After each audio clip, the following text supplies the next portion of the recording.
Today I am with Giacomo Marzotto from Santa Margherita in Italia.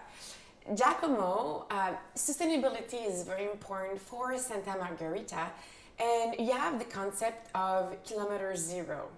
What does it mean? Kilometer zero, it's a way of organizing productions that favors the reduction of CO2 emission. It's a concrete responsibility. It's a philosophy that encourages an economy of proximity in order to create and foster relationship with the local community and, of course, respect and protect nature. All this by reducing the carbon emissions that we generate throughout the production processes.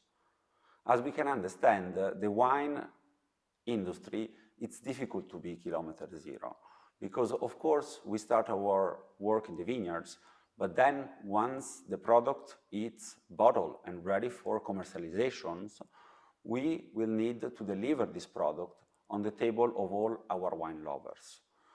The commitment of Santa Margherita is to use kilometer zero and other tools in order to make an impact on carbon emissions. Giacomo, why is it important for your group of companies to have your own glass production? Everything starts from the vision of my great-grandfather, Count Gaetano Marzotto.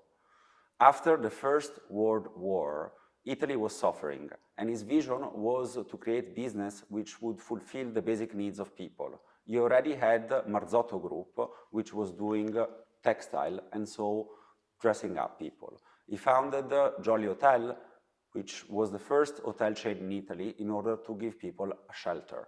He then founded Alla Zignago, which was a dairy company, in order to feed them. Then, in 1935, he founded Santa Margherita, which is our wine company.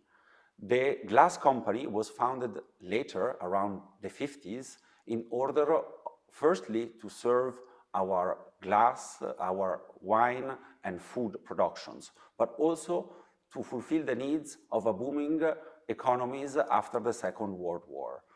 Zignago Wine Group has now grown to be a conglomerate of different companies acting and a leading role into the glass segment within Italy and within the world. And now the profile has changed a lot because from food and wine, we're also producing perfumery, cosmetics. One thing that has not changed is the commitment of Zignago Vetro to sustainability. That's why every year we provide a sustainability report, which is not only environmental, but also social. And what are the environmental impact of this? So did you know that actually glass is such an important component in the wine industry? Glass, it's a big part of the cost, but also of the weight of the overall product. Therefore, the implication is that it's also a big part of the generation of carbon emissions.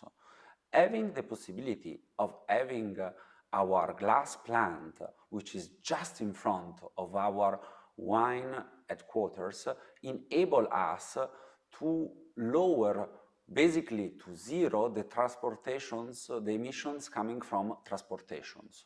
But this is just only one step, because Santa Margherita Wine Group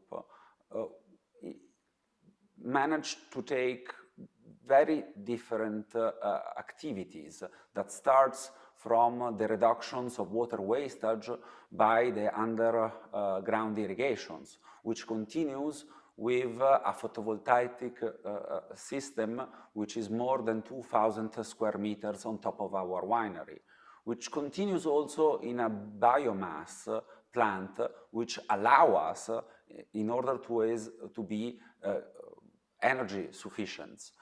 Just to give you an idea, another program that we started, it's a program that is catered to Canada, one of our most important markets.